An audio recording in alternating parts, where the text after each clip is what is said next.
Well, hello everyone. Welcome to our latest podcast. Here are Ildiko, my co-founder.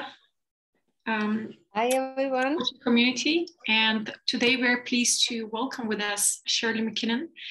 And I met Shirley a few weeks ago, and we chatted about all kinds of stuff. And one of the things that came up was actually testimonials and referrals. And as some of you know, I'm actually quite passionate about testimonials and referrals. I think it's one of the fastest way in the beginning, especially when we're starting out, to actually build up some sort of a credibility. Many of you who are starting out as coaches, I'm sure you've done a lot of free sessions. And you coach people before, and those are also people that you can actually get testimonials from. But from what I understood, Shirley had quite a strategy, quite a technique, and how she went about acquiring testimonials and referrals, and how she ended up using those to grow her business. So today we are here to learn all there is from her. And so welcome, and let's get started. Those of you who are watching live, if you have any questions, feel free to drop them as usual into the chat or here into the Zoom chat, those who are with us. And we will try on that and get them all answered during the session. So Shirley, tell us a bit more about yourself and how did you get started as a coach, and what is it that you're actually coaching around? Oh, how did I get started? And where are you from? Thanks. Oh, well, I'm from Western Australia, Perth, Western Australia. And how I got started as a coach is really a bit of an interesting story, because I had a daughter that was going through a lot of problems, and I actually tricked her into going to counselling. And when she went to counselling, she sat there and the counsellor said, "Do you want your mother to stay?" And she said, "Yes, I do." And I listened to the questions that this counsellor was asking. And every time I thought, okay, so this would be my next question, she never asked any of the questions that I thought of. She always asked another question which went really deep and got to the heart of the matter. And I thought that was absolutely fascinating. How did she know what to ask that had such a good impact on the other person? And that got me curious. And then eventually I went and worked for a company as a business consultant, and then they actually taught us how to coach. And this was 25 years ago, before there ever were, no one knew what business coach was. But I learned a lot of techniques and a way of being, and that's actually how I got started. Brilliant. Yeah, that's one. Sorry. Yes, Ildiko. I'm jumping around the spotlights, and I'm like, oh, where are we now? Yeah, you were saying. No, it's just we just had a little chat earlier about the whole business coaching side, and it's very much, you know, my cup of tea. I come from a people background as well. And when you went into your coaching, would love to know your experience, and especially around this topic of referrals. How did you grow your business? How did you start and then grow your business as a business coach? I actually started, I had one client to begin with who had a business. Now, my background is in several senior management positions, so it was very natural for me to be in business, and the people that I worked with loved the fact that I had a business background. And I was recommended to someone, and he was a sales director of a radio station, and I went in and did some coaching with him, and he was really impressed with the coaching that I'd done. And so I asked him the classic question, do you know anybody else who might be interested in what I do? And that wording is really important, because it doesn't sound like you're trying to sell. It's just, do you know anyone who might be interested in what I do? And he said, yes, I can think of several people. And he said, I'll get back to you. And when I met with him the next time, he gave me a list of 10 names and phone numbers and he had phoned them all to tell them I was going to call. And so when I phoned them and they said, oh yes, Jack told me you were going to call, and they had no idea what I did, but they just made an appointment with me. And so I started out with this big list of 10, and I think I got 3 or 4 out of that one, and it just continued to grow from there. So getting referrals was my first really big breakthrough into actually growing my business. And it's important, I think, when you do referrals to remember that when you do phone, you ask your client to contact them. And I'll tell you some more wording that's important. You ask your client, would you phone them and let them know I'm going to call, because I don't want to waste their time if they don't know why I'm calling. So always saying you don't want to waste someone's time is a really good thing. And so always get them to call and warn that you're going to be there. When you do talk to them, you don't want to try and sell yourself on the phone. You just want to make an appointment so that you can then be able to get their full attention. I always say that when you're on the phone, you don't know what they're doing. They could be reading something, they're only half listening to you. So you never try and sell yourself on the phone. If they say to you, what is it you do? You say, well, that's the reason I need to come and see you. Would next Wednesday be a good time for us to catch up? And so you don't try and sell yourself on the phone, you sell the appointment. And when you go into the appointment, I go straight into coaching. I don't sell, I go straight into coaching. So when they say, what is it you do? I say, I help you solve problems in your business. If you could solve any one problem in your business, what would that problem be? And when they come out, I start coaching straight away. So their first meeting with me, at the end of that meeting, they have had the experience of being coached.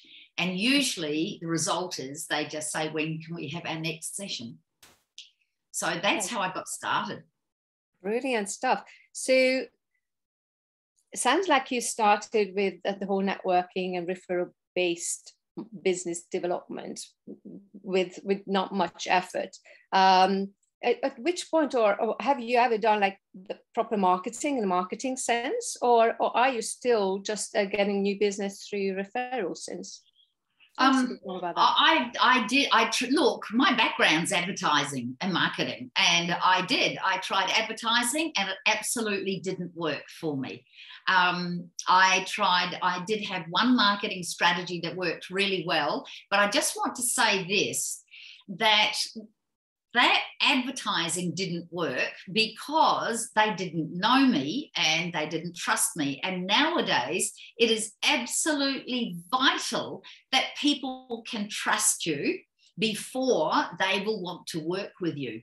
So one of the strategies that I used that worked really, really well, and to this day, it works well. It's the only thing that I do, is I market to my existing clients. I don't go out and market cold. If you're trying to market cold on social media, you're going to be really challenged, because nowadays it's even more important to have that trust. So what I do is I stay in touch with my clients, and when I'm working with clients, what you find is that they all have common problems. So what I would do is I would stop and after I'd heard something 1 or 2 or 3 times from different clients, I would write what I would call a document on it. In fact, I've got one to show you.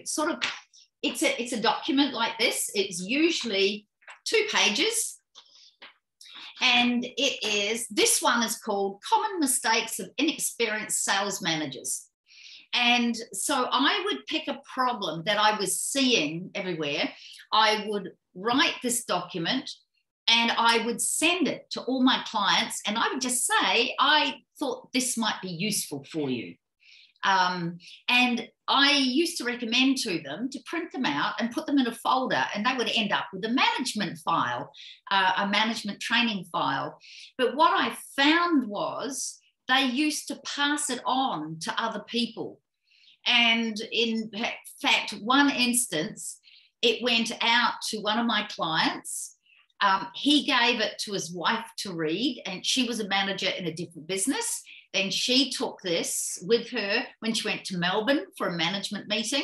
And the ultimate result was that I was asked to go and speak at their conference in Melbourne. And this has always, and I think this has always worked really well. And what's really satisfying is if you know your target market really well and you've picked a problem they're struggling with, when you send it out, and I send it out by email, when you send it out, you get emails back saying, this is really good stuff, keep it going. And, you know, and sometimes I'll say, will you please also add these people so they get it as well. And so you're staying in touch with your clients, even though their program may have finished. And so it keeps you there in their mind for if they have any other problems. And my clients would come back to me and say, look, I've got this problem. I don't know if you can help or not, but will you come and see us? So I felt that my marketing to my existing clients was the most valuable marketing that I did, and the most effective, and absolutely grew my business. So that's what I recommend. And as you get more and more clients, you know, you can then start a closed Facebook page with them if you wish. But I also recommend that you do some work by email, because Facebook can change the rules. All sorts of things can happen with Facebook, but emails are yours. And so you can actually control what happens with your emails, and you can keep that contact with them. So that's what I would recommend. Thank you for sharing, Shirley. I'm having such an aha moment. It's true. When we talk to different people, we start seeing commonalities, and there are common themes, common topics, and we help them solve that issue. And I've done workshops then around that topic, but I never really sat down and written something and send it. But it's such a good idea, because I do have a mailing list, and just to begin sending them something that is quality and might benefit everyone. I think it's such a great strategy. So yeah, thank you for sharing this. You mentioned about, and you know what their problems are. You know what their problems are. And if you can get a solution for one client, then that solution could be for many clients. So, and they usually appreciate it. This is not intrusive marketing. This is marketing that they appreciate and are grateful for. Yes, excellent. So you mentioned something in the beginning about calling. I mean, these days, nobody calls anybody.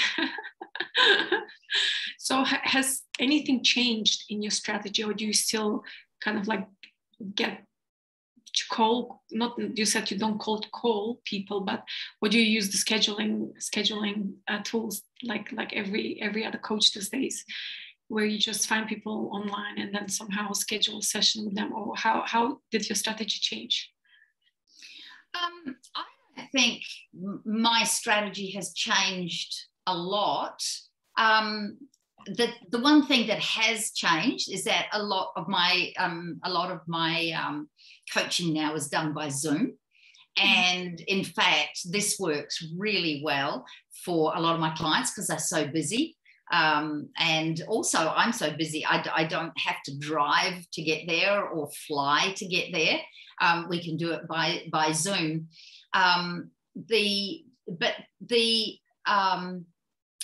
If you are staying in touch with them, the other thing that I do is I watch all the time, because I'm a business coach.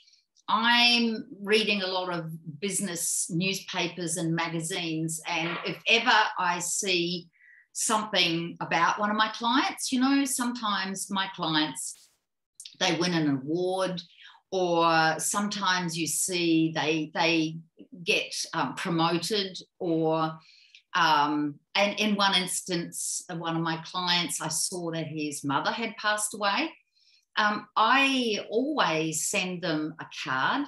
I always have a blank card that I can write notes in. And I just do for them what I would do for friends. And I will send them, you'd be surprised that when someone gets promoted or when something good happens to them, because they're a business leader, people kind of just think it's part of what happens to them. But you can go and celebrate with them and just say, I know how hard you work and this is so well deserved. I think this is amazing. And it puts you on the same level with them, and they feel like you understand, you know what's going on with them. And so little touches like that can mean a lot to them. So I watch for opportunities to stay in touch and to add a personal touch as to what's happening. And some of my clients have been with me for 10, 12 years. It's not unusual for them to stay with me and keep coming back and back. Whenever they have a problem, back they come again. So yeah, I like to stay in touch. What is one of the most common myths that you would like to debunk about referrals and testimonials? What are some of the wrong beliefs going around among coaches? That you can... I think the most common thing that I hear when coaches are going to ask for a referral or a testimonial is that they feel like their client is doing them a favor. And that absolutely is not the case. You have a mutual relationship. You have done a great job with your client, and you may not even realize it, but it could be life-changing for them. And you have done a great professional job. When you go to them and ask them for referrals or for a testimonial, and you do it in a professional manner, people are usually only too happy to actually do a testimonial for you. But I see with new coaches, sometimes they're very reluctant to ask, and they feel like the client's doing them a favor. And that's a big mistake. That tells me that they haven't got an equal mutual relationship going on there. So, and the other thing I think it's important too, with testimonials, when you want a testimonial from a client, a big mistake that people make is they ask for it and then they leave it with the client. And that means you've just given them something else added to their to-do list. Now, they are busy as it is, and you've given them something extra to do. And they have the intention of doing it. They want to do it. They want to support you back because you've supported them. So what I recommend that you do is that I phone them. I ask them on the phone for a testimonial, and I say, I tell you what, instead of you having to think about it and write it all out, and why don't you just tell me what you think I'm good at? I'll write it down and then I'll email it to you for you to edit. Now, it's much, much faster for people to edit something than to write something from scratch. So what they do is they go, well, I think you're really good at this, and you understood that, and you did this, this, and this, and you've got to learn to write really fast. And you get their exact words down, or you record it, and then I type it up and I email it to them and say to them, here it is, you feel free to edit it any way you want. Now, what I find is in most instances, they add more things to it and make it even better.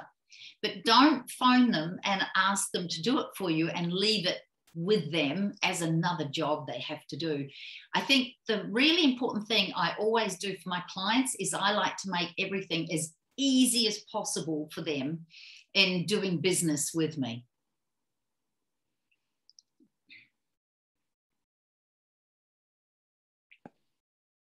Sorry, just had to unmute myself.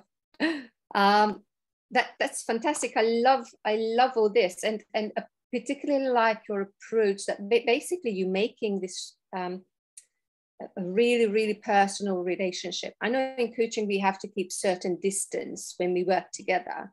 Yes. You can't become best buddies, but with this approach, you kind of between a business relationship and a friendship.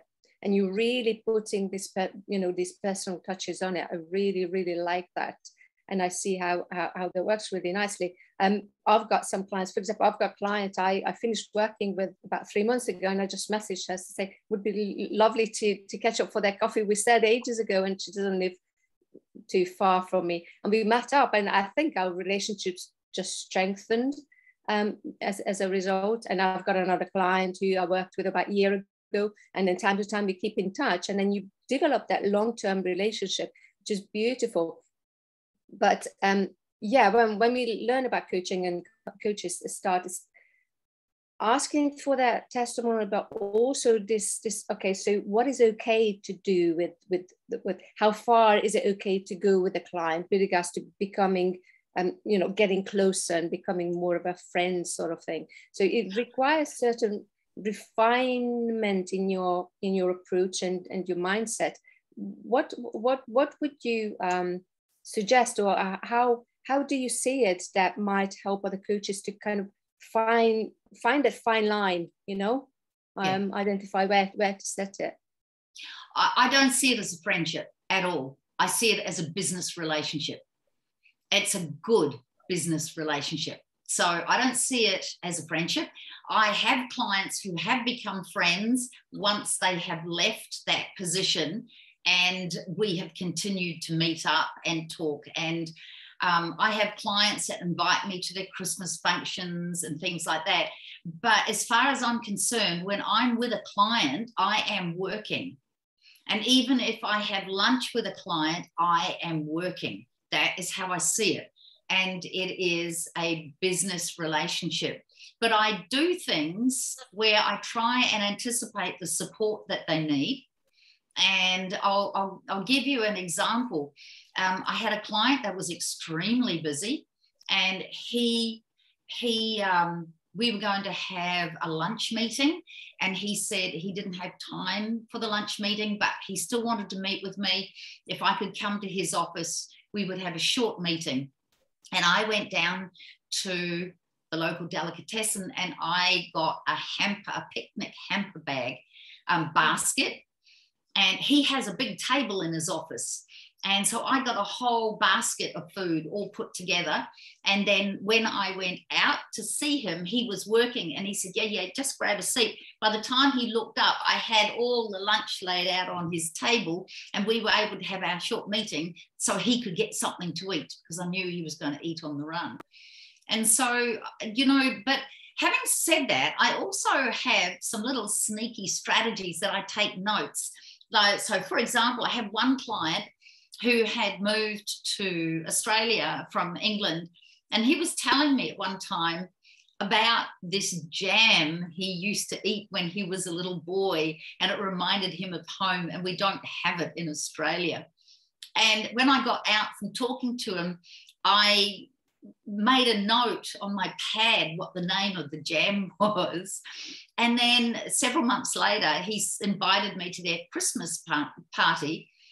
And I thought, I know something I could get to put under the tree. So I went to David Jones' food hall, and lo and behold, there was the jam, and I wrapped it up and put it under the tree. And do you know, for years afterwards, whenever he introduced me to anybody, he told them the jam story. And it's like I say, you treat them as you would a friend. And I'm always looking for ways that I can support them and I can be of service to them.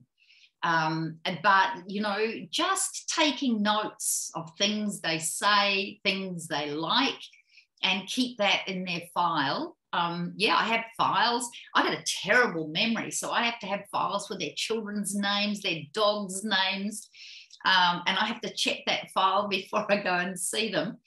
And they would never know that I don't remember all those things.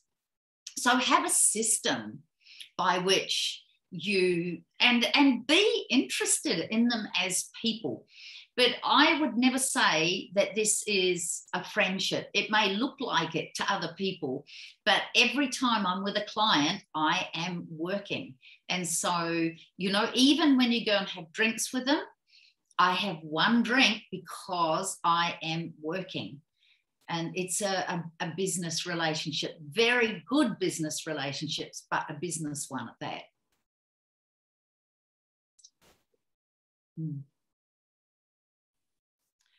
Thank you for sharing. And so then you get those testimonials. Actually, it's a very good strategy. And I used to do that also in the past when I was still working in corporate.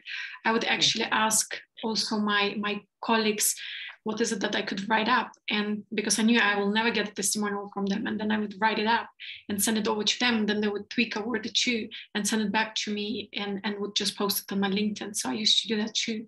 And yeah, and perhaps this is a good way also of getting quality testimonials from people, from clients now. So it's a great strategy. So do you usually get just written testimonials? Do you get sometimes audio testimonials, video testimonials? And what do you do with them? Where do you put them? What is your second part of the strategy? Well, yes, I get written testimonials, and I've also got some video testimonials as well, where we interviewed some of my clients, and I think I've got at least one video testimonial on my website. My testimonials, I keep them in a file under different categories. So if, for example, I have to do a proposal for something, I will bring out the testimonials which are most relevant to the work that I'm going to be doing, so that they are relevant to that work. And so, look, you can put plenty of testimonials up on your website. You can run them as little case studies on LinkedIn. You can run them as case studies on Facebook if you've got a Facebook business page, or even just your personal page. But yeah, your website, because testimonials are giving you credibility. And even though some people go, yeah, look, I had someone that sent me 3 testimonials 2 days ago, and they were obviously fake.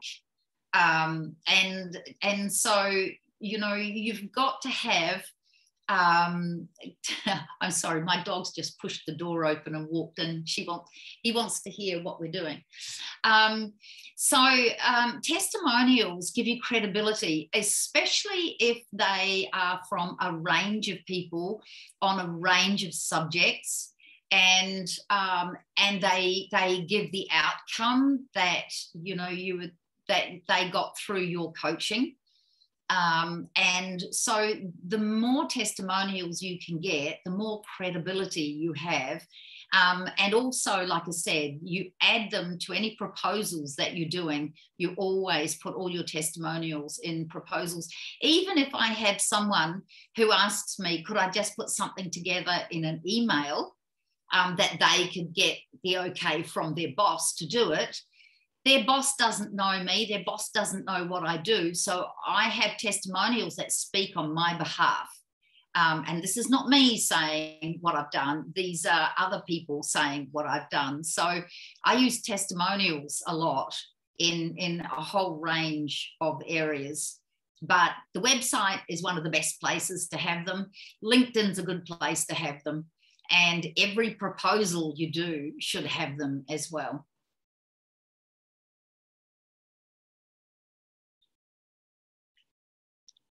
Such a good point about fake testimonials. How did you know that it was a fake testimonial? What gave them away? They all had broken English and they were saying the same phrases. Okay, that makes sense. I do realize, I don't know if this happened to you, but on LinkedIn, I get messages from people. I went as a token of appreciation, I went ahead and endorsed your skills. And now, selling something to me. And I'm like, freaking hell, I didn't ask you to endorse anything. You don't even know me. In fact, you're actually damaging my reputation because you don't know me and you're giving me those endorsements for my skills. So what do you think about that? Yeah, I've had several people reach out to me on LinkedIn and say, look, I'll do an endorsement for you if you would like to do one for me. And I said, please don't do that. That's not how I work. And if you'd like to do endorsement for me, that means I'll do a coaching session for you first, which you pay for, and then you can do what you think you got out of it. So yeah, I've had people offer to do endorsements for me on LinkedIn, and I've said, no, I'd rather you didn't. Please don't. I'm actually thinking after today, I'm going to go back and message all those people and tell them to remove it, because I was annoyed, but I just left it at that. But I see now more and more people are doing this to me. So it's really not good for my brand, not good for anything. It's just the same as like on Instagram or Twitter, where you can find ways to buy lots of likes. You know, you can buy lots of likes, but the fact of the matter is they're probably not going to be your target market, and you just will not come across as authentic. And for me, authenticity is absolutely key as a coach. It's absolutely key about what I do and who I am. So, and I think that people know that if they see a testimonial, they can absolutely believe it because it'll be genuine. So what should a testimonial contain? What are you fishing for when you have those calls with your clients and you're asking them what is it that you like the most? What are some of the key things that you feel a testimonial should have? Their opinion on what they think I've done for them. And I've got to say, I get the biggest surprises, you know. Some of the things that they say is not what I thought they were going to say. And really, it's irrelevant what I think. What's important is what they think happened, what they think they got out of it, and what benefit they got. And I just let them say what they think I did well and what impact it did, what difference it made for them. The only time I do prompt them is when, you know, they said, you know, this is what I thought was really good and whatever. And quite often I will prompt them by saying, so what difference has it made? And that way then, because there's an interesting thing that happens in coaching, and I don't know if this is something that everybody's aware of, but I monitor my clients when they start. I always start to them and say, what would you like to be better at? What's the skill you want to learn? And when we start, I say to them, out of 0 to 10, 10 being brilliant, where do you rate yourself at that skill now? And quite often they'll go, okay, I'm only 3. Now, when someone's learned a new skill, what happens is, as they've learned it and practiced it, this now becomes normal. And they kind of go, yes, I can do this, but they don't realize how far they've come. So what I do is, once I say to them, are you happy now? Have you achieved the skill? And they go, yes, you have. And I say, so where would you rate yourself out of 0 to 10? And they might go, look, I'm an 8. And I'll go, wow, because when we started, you thought you were only 3. So I like them to know how far they've come, because it's amazing how we can just move into the new normal and we go, yeah, well, this is what I do now. And so I like them to know how far they've come. So one of the questions that, you know, so what difference do you think it's made, makes them stop and think, what are the changes that have happened because of their coaching? But I don't lead them. I let them just say what they want to say. And usually you're quite surprised at some of the things that come out. And what's always valuable and what you look for is, what was it that they valued out of what you did? Because then your next job is to find ways to actually give them more of what they value. So, yeah, that's why I stay in touch with them. That's why I do more problem solving for them. And I keep sending them information I think they'll be useful. I know that I had one client I touched base with, how you going? And he was not happy. He was not comfortable. He was going to have to sack someone. And he was a really good leader, and this was distressing for him. So I went and hunted down an article on how to sack people with heart and sent it to him.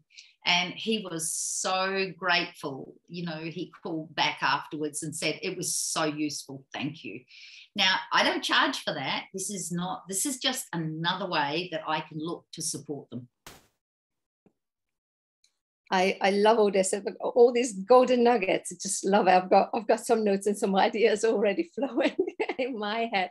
And I'm thinking, so for you, it seems so easy, but I know for so many coaches, it feels so hard and difficult and becomes a little bit more clunky. What do you think? What sort of mindset shift do we need, or what kind of tips could you give them might make it easier for them to find their way of doing it and building this relationship in a way like you do to become, you know, long-term, really fruitful business relationship? Look, I think the one thing is that's really important. It's important you value your own coaching. And it's important that you build good, mutually beneficial relationships. I am always watching for if a relationship goes out of balance, where either I am higher or whether they go higher. And I'm watching for that all the time, because that's the most detrimental thing that can happen. Either they feel subservient and they look up to you and they look to you to solve things for them, or they become a little bit arrogant and overbearing and try and tell you how you're doing things. So I'm very conscious of keeping these relationships balanced. And sometimes even when we're just talking, like for example, I was talking with one manager, and he had quite deliberately confronted someone in front of other people. And I went straight into coaching and said, why would you do that? Tell me why you would do that. So they know that even in conversation, if they bring something up, if I see something that I think is not right, I will address it. I will stop, and I will get them to stop and think about what they've done. Now, keeping in mind, I've been doing this for 25 years, so I've been doing it for quite a while. I think, number one, it's really important to value your coaching and understand how life-changing it is for people. And I think we forget that. We transform people's lives, and they never forget that. And we just kind of go, yeah, well, I was doing my job. You know, that's what I do. So that's the first thing, is to remember how valuable coaching is.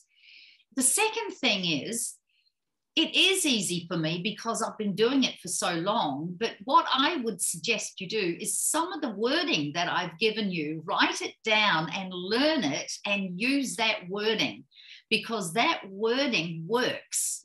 You know, when I say, would you phone them and let them know I'm going to call because I don't want to waste their time if they don't know who I am, that resonates with people. They don't want people to have their time wasted. So some of these phrases are really good words to use. But I think if there's a reluctance to ask for a referral or a testimonial, it's a really good time as a coach to have a look at that relationship and to look back at yourself. Because I believe that as a coach, the way I become a better coach is to keep cleaning up my act, is to keep working on me and make sure I am authentic and honest and open and responsive, and not playing any games, not wearing any masks, because as soon as you do that, then the client will play a game and they'll wear a mask. And so I'm constantly reading, doing workshops, learning, just to go back. I have a list, I think there's 17, of criteria for coaches, which I'd be really happy to send to you for your coaches. You would be interested in what I believe makes for a great coach. And I'll tell you one of them that I used to struggle with. And I used to feel that when I went into coaching sessions, I should have all the answers. And then sometimes I would go into a coaching session with someone and I had no idea what we were going to cover. No idea. And so we would start talking about their problems, and the only place for us to go was down the pathway of their problem. And they were the best coaching sessions I ever had. So the idea of being comfortable not knowing is a criteria for a coach that was one that I struggled with for a long time, until I got the concept that every client is a clean whiteboard, and I have no idea even when we have planned the session, that may not be where the session goes. This is the great thing about coaching. Sometimes it can meander off into a completely different direction, especially if I spot they're avoiding answering the question. So now I've completely lost my track of thought of what you actually asked in the first place. That's actually okay, because I think this could be an add-on bonus, because we don't really get to talk to that many coaches who actually coach executives. And this is a topic that is becoming more and more interesting to me. And I know Ildiko coaches also executives. And you mentioned a bit this whole balance in the relationship, and that this not overpowering, either you not being overpowered, and those coaches who perhaps are also quite young and are actually looking to coach executives. And when there is that power issue, so how do you handle it usually? Maybe as an add-on bonus. I know we're off topic, but I'm just very curious, and I hope the listeners don't mind me to raise this up. This could be a whole different podcast. I know maybe Ildiko can do a separate podcast with you. I would love to hear more about what's like coaching executives, but just hear what's your strategy.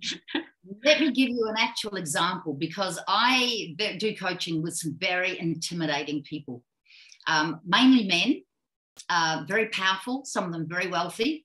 And I have at times sort of sat there, and there was one person who had a huge reputation, not very emotive. And as we started the coaching, one of the things that I was always trained to do is that if you have the right intention and something is stopping the session, it is coming from the client. If you're not getting anywhere, and if I'm in coaching mode and I start feeling intimidated, if I know I'm in coaching mode, this is not my stuff. So I was sitting in front of a very powerful man at one stage. He had agreed for me to see him. He was very skeptical about coaching. And so you could see the scene was set for not a great session. As we were working through, I realized that I was really starting to feel quite intimidated. And I thought, hang on, what's going on here? And so I stopped the session and I said, I need to give you some feedback. I said, right now, I'm getting waves of intimidation coming off you. And if you're doing it to me, you're doing it to your staff and to other people as well. Now, you've told me you want to create a cohesive team. Whatever you're doing now, if you do that to your team, you're going to get the opposite result. They're going to pull back. They're not going to be creative, and they're not going to respond the way that you're looking for. And then I just stopped and I waited, and he sat there looking at his desk. And my hands got very wet and sweaty. And all of a sudden he looked at me and he said, fair point, move on. And the thing is, you have to be able to call their behavior and put it on the table. And that is your job. Your job is to pick up what they are doing that they're not aware of and make them aware of it without judgment and without criticism, but just to bring their awareness to it. Because that was a great example of someone who was unconsciously doing something that was getting him the opposite result from what he was looking for. Does that answer your question? Oh, I love that. I know exactly what you're talking about, although I haven't necessarily met a person who intimidated me, but I have had clients as well who just, high power, they've got a lot of responsibility, working very hard, they're very high achievers, but what they're not finding so comfortable is, as we call it, the inner work, doing some of the inner work and really dig down. So why exactly am I doing things the way I'm doing it?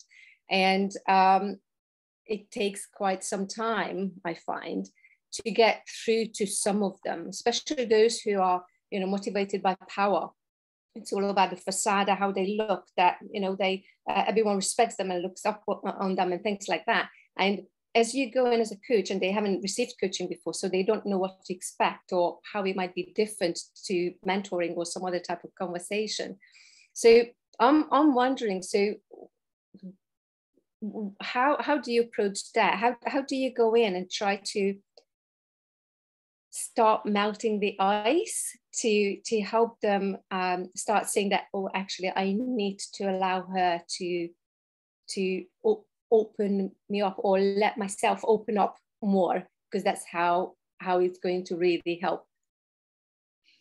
Look, I think that the best piece of advice I've ever had as a coach was that you have to be prepared to risk the relationship. You have to risk the relationship by giving them the truth and the honesty. And that's, I can remember saying to one of my clients, I gave him this feedback and I said to him, I know that's not what you wanted to hear. And he said, this is exactly what I wanted to hear. You are doing exactly the job I want you to. How I lead them to that point is I have to be in the right space. We have to be on our own, no one else around. And I start asking them questions. And it's the questions in the answering of the questions that leads us to more honesty and to go deeper. And I watch very closely, and I often see when someone deflects a question or doesn't want to answer a question, and I know that's exactly where we need to go. But it's the way that you're asking the questions. You can ask them what is it they're wanting to achieve with their team, and they could give you their verbiage that they tell everybody. And then you can say to them, so what is stopping that from happening? And my favorite question of all times, what do you think it is that you do that stops that from happening? And if you've asked all the right questions up till then, they will stop and seriously think about that and come up with what they think it is. And so then you've got a topic that you can then continue coaching on. So it's all in the questioning and who you're being. I remember when I was taught to coach, we were taught to, it's not what you're doing, it's who you're being. We were taught to sit opposite someone and to look them in the eye and to send them love and compassion from our heart to their heart. And we just sat there and did that until we made them smile. So we were actually sending a connection to them until they smiled. Now, every time you are sitting there with someone coaching, you are connecting with them. And there's a lot of things that are coming from you. There's your body language. If you're not, authentic, then you're not going to get that depth of questioning and that honesty. And it doesn't take any time. I've done it with 2 or 3 questions with someone I've never met before. But it's asking the right questions to actually go in deeper and to lead them to be accountable for the results that they are getting at the moment without judgment.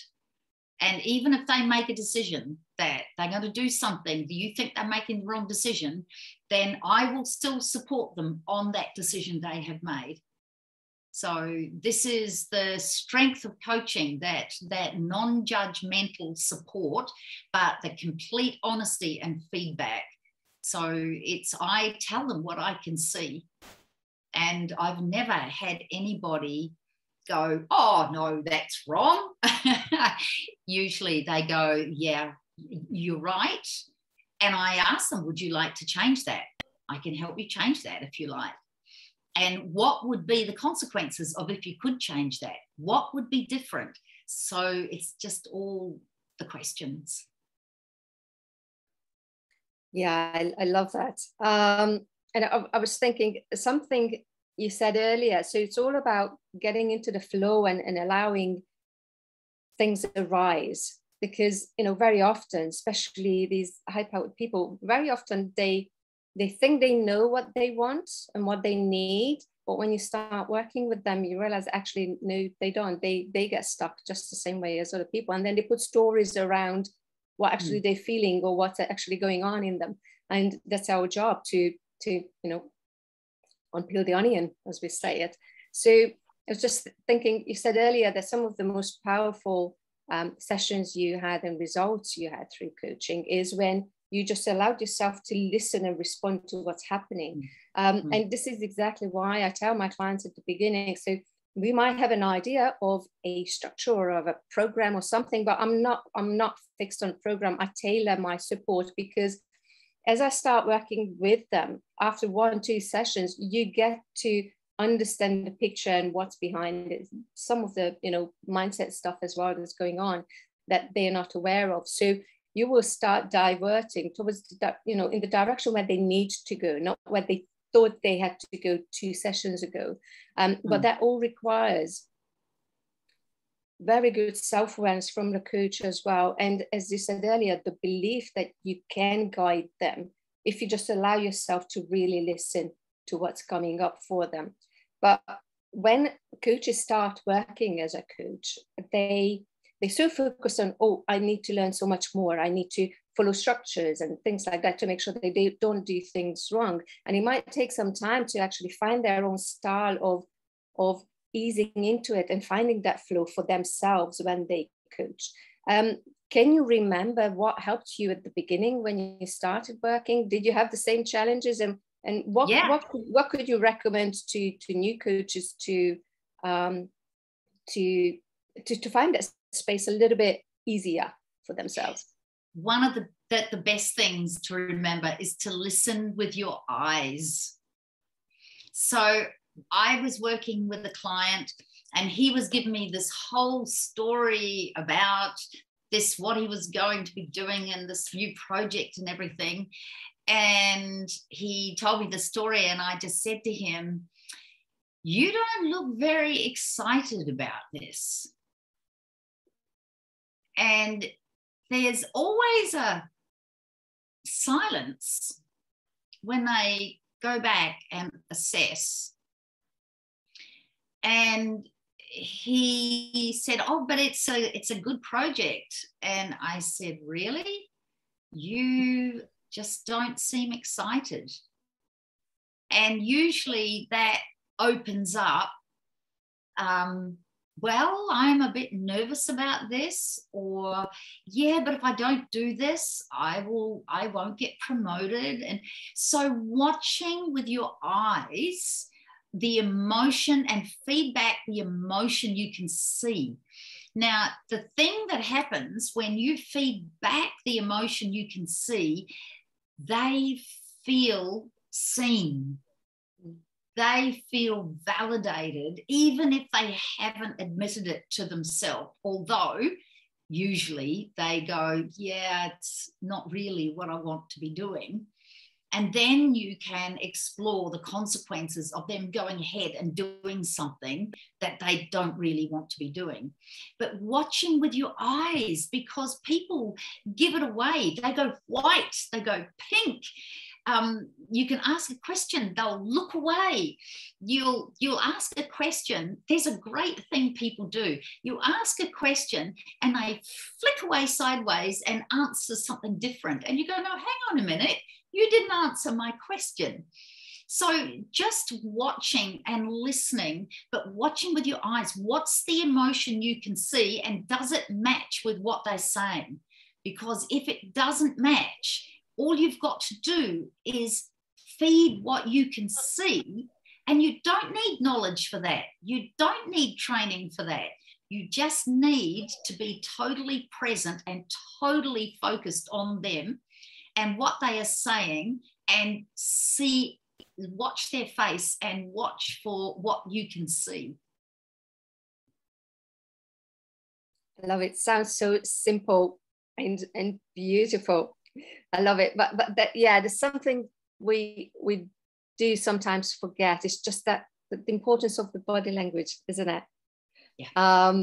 And I, as you're talking about it, I think about a client of mine. She's like an ice queen. She's power. She likes to come across like that. But I know by now that she's got a lot of baggage behind her. She's finding it really, really difficult. It took me quite some time to get through to her. And yeah, I guess when you are coaching people who are in high responsible jobs, and they got there because they worked really hard, and they've got that facade built so on, so strong, so hard, it tends to become a little bit difficult. I really look forward to our continuing conversation, and I'm just wondering if any of our listeners might have any questions for us before we wrap up today. I definitely would love to connect with you, Shirley, and take this and share our experiences. Yeah. I think we've got a lot in common. Can I just add one other thing? You say that people in power and people in authority, that's absolutely true, but it's true of every human being. We all have this person we want to present to the world. And as a coach, it's our job to see the person behind the person that is being presented to the world. So it's not just the executives. I do a lot of work with people right through all levels of business. And, sometimes even the people that are not in management are the ones that are struggling the most to keep this facade up.